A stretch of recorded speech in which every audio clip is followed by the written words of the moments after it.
اول من شروع میکنم. یه برو بابا ببینم.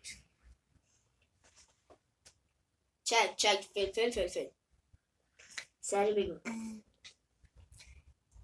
چک فلفل. خب اول من میخوام.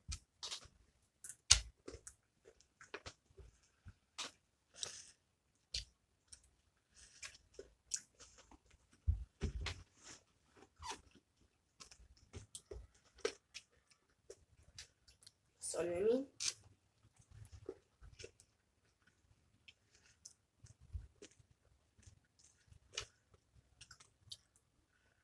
سالمی چیزیه؟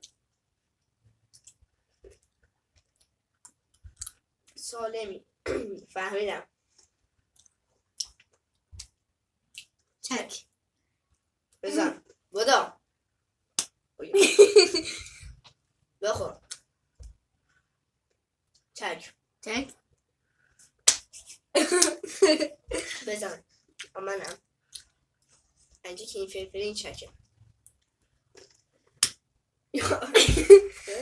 بخور فلفل بخور بیریز. میخوام بسوزی. خیلی هم تنده. بچه‌ها این خیلی تنده. ای خدا گوش باره اشتم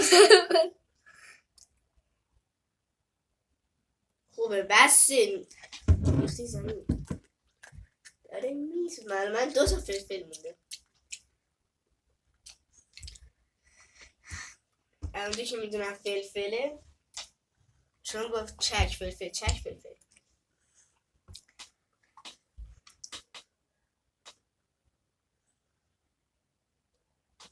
بسوز. بچه از الان داره میسوزه ها. دوی تونده. بخور. خوب فلفل بزن. آره های سختم.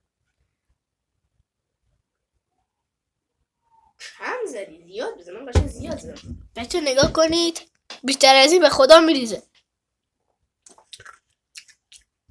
چک فلفل دیدی؟ چک فلفل. بعد رسید به همونات که فهمیدم. چک خوب. خب بچه‌ها لایک کن. دارم میسوزم.